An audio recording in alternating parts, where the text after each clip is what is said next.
Channel subscribe कर दीजिएगा और बेल आइकन क्लिक कर दीजिएगा ताकि आइंदा पोस्टिंग्स के नोटिफिकेशन आपको मिलते रहें। अगर आपका कद 7 या 8 फुट हो तो कैसा महसूस करेंगे? 25 साल पहले की बात है।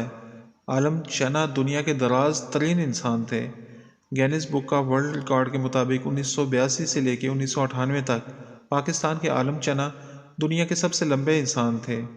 आलम चना का कद 7 फुट 7 इंच था। आलम चना पाकिस्तान के सूबा सिंध से ताल्लुक़ रखते थे और इनका घराना एक गरीब घराना था। उन्होंने किसी किस्म की कोई आला तालीम हासिल नहीं की। इनके घराने के मर्द सेवन शरीफ के मशहूर सूफी बुजुर्ग लाल शहबाज कलंदर के मज़ार पर मुलाजिम थे। इस मज़ार पर सालाना मेला की तकरीबात में एक सर्कस के मालिक ने आलम चना को देखा तो इसके कद की वजह से इसे सर्कस में मुलाजमत की पेशकश की, जो आलम चना ने कबूल कर ली। मज़ार पे आलम चना महाना 60 रुपये कमा रहे थे और सर्कस वालों ने उन्हें महाना 160 रुपये की पेशकश की और इसके बाद वो सर्कस पे काम करने लगे। इनके लंबे कद की वजह से आलम चना की शोहरत फैलती चली गई। वो जहाँ भी जाते तवज्जो का मरकज़ बन जाते।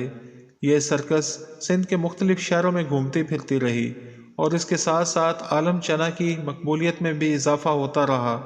सर्कस में आलम चना का किरदार सिर्फ इतना था कि इनकी आमद से पहले दो छोटे कद के बोने एक दूसरे के साथ खेल रहे होते थे और आलम चना अपनी बारी पे जब अंदर दाखिल होते तो इनका कद बोनों के मुकाबले में बहुत ज़्यादा लंबा लगता और ऐसा महसूस होता कि जैसे कोई देव इंसानों के साथ खड़ा है। वो इन बोनों को पकड़ने की कोशिश करते, बोने इनसे डर के भागते और आखिरकार वो बोनों को पकड़ के अपने कंधे पे बिठा लेते।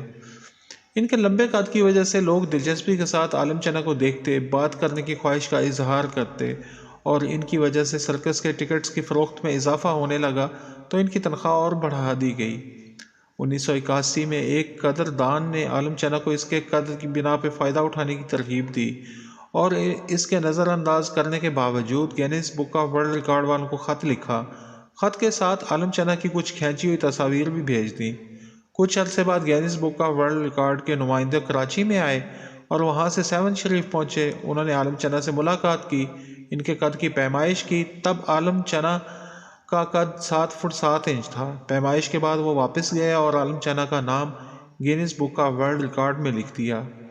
Guinness book of world record के नुमाइंदों की आमद और आलम चना के Guinness book of world record में नाम शामिल करके इसको दुनिया का तवील अल कामत शख्स करार दिए जाने के बाद मकामी अखबारात में खबर शाया हुई और इसके बाद कौमी अखबारात में इस खबर को शाया किया गया। PTV न्यूज़ में भी खबर को टेलीकास्ट किया गया और आलम चना की शोहरत पूरे पाकिस्तान में फैल गई। इनके इंटरव्यूज़ होने लगे, मुख्तलिफ प्रोग्राम्स में इनको पेश किया जाने लगा। जिस तरह किसी गैर मारूफ आदमी को एकदम से शोहरत मिल जाए तो सब कुछ ही बदल जाता है, इसके अंदाज बदल जाते हैं, वो मगरूर हो जाता है। लेकिन आलम चना शोहरत के मिलने से परेशान हो गए। इनको ये सब कुछ पसंद नहीं था। आलम चना ने अपनी सर्कस की नौकरी छोड़ी और फिर से मज़ार पे वही मामूली मुलाजमत शुरू कर दी।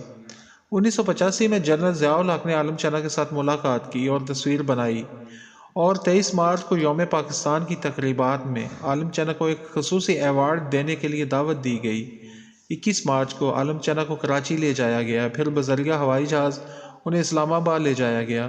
परेड के बाद उन्होंने हज़ारों अफराद की मौजूदगी में सबके सामने जनरल ज़िया-उल हक से अवार्ड वसूल किया। लंबा कद अल्लाह ताला की तरफ से दिया गया एक तोहफ़ा है। जिन लोगों का कद छोटा होता है वो बहुत कोशिश करते हैं कि इनका कद लंबा हो जाए, लेकिन ऐसा मुमकिन नहीं होता और कभी ऐसा भी होता है कि कद ज़्यादा बढ़ जाता है, जैसा आलम चना का कद ज़्यादा हो गया। इतना ज़्यादा लंबा कद थोड़ा अजीब लगता है और वो इंसान जहाँ पे भी जाए लोग इसको देखते हैं। आम कद वाले इंसान तो जहाँ मर्जी चले जाएं, हजूम में भी गुम हो सकते हैं, कोई इन्हें इतनी तवज्जो भी नहीं देता, लेकिन जिनका कद लंबा हो वो सब की तवज्जो का मरकज़ बन जाते हैं। इंसान हमेशा से यही चाहता रहा है कि वो दूसरों की तवज्जो का मरकज़ बने। इसके लिए वो बहुत सारे उल्टी सीधी हरकत भी करता है, उल्टे सीधे फैशन भी करता है ताकि दूसरों की नज़रों में आ जाए। लेकिन ज़्यादा लंबे कद की बदौलत कुछ किए बिना ही आलम चना दूसरों की नज़रों में आ जाते थे। इंसान के पास जो चीज़ हो इसकी कदर नहीं होती, तो आलम चना भी अपने कद की वजह से अपनी इस मकबूलियत पे परेशान रहते थे। उन्हें अच्छा भी लगता था, लेकिन इससे कहीं ज़्यादा ये एहसास होता था कि वो कहीं आज़ादी से घूम फिर नहीं सकते, जहाँ पे भी जाएंगे लोगों की नज़रों की जद में रहेंगे।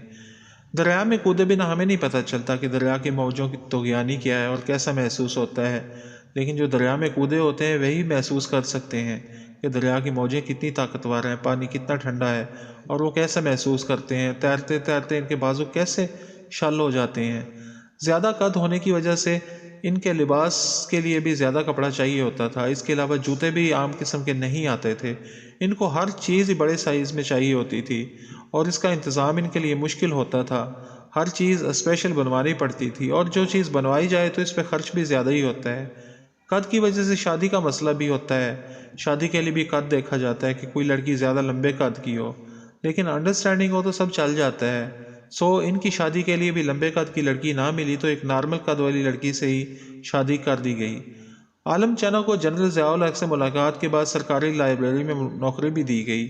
وہاں وہ اوپر والے ریک سے لائبریری کی کتابیں نکال کے لوگوں کو دیا کرتے تھے، اکثر لوگ ان سے ملنے وہاں آ جایا کرتے تھے، لیکن عالم چنا الجھن محسوس کرتے تھے، اس لیے کچھ عرصہ نوکری کرنے کے بعد عالم چنا پھر سے اسی مزار پہ چلے گئے اور وہاں وہی معمولی ملازمت شروع کر دی، انہیں سکون وہی ملتا تھا۔ 1999 میں عالم چنا نے شادی کر لی اور اس کے بعد 1990 میں انہیں صحت کے حوالے سے کچھ شکایات لاحق ہوئیں تو انہوں نے پرواہ نہ کی۔ وہ اپنی پرانی زندگی کو زیادہ اچھا سمجھتے تھے جب وہ گمنام تھے اور انہیں شہرت نہیں ملی تھی۔ اپنے انٹرویوز میں اکثر سرکس کے دنوں کا اور مزار پہ گزارے گئے پرانے دنوں کا وہ ذکر کیا کرتے تھے، اس وقت کو بہترین قرار دیتے تھے۔ شہرت ملنے کے بعد ان کے مالی حالات کافی بہتر ہو چکے تھے، دنیا کے مختلف ممالک سے انہیں نقد پیسے اور انعامات ملتے رہتے تھے۔ انہوں نے اپنی بیماری پہ اتنی توجہ نہ دی، نتیجہ یہ ہوا کہ 1998 میں ان کے گردے خراب ہونے شروع ہو گئے۔ حکومت نے انہیں حکومتی خرچے پہ امریکہ بھیجنے کا فیصلہ کیا اور وہاں وہ زیر علاج رہے، لیکن علاج کے دوران ہی امریکن ہاسپٹل میں کوما میں چلے گئے اور کچھ دن بعد وفات پا گئے۔ اس طرح طویل القامت شخص 45 سال کی عمر میں یہ دنیا چھوڑ گیا۔ عالم چنا کو 7 شریف میں ہی سپرد خاک کیا گیا۔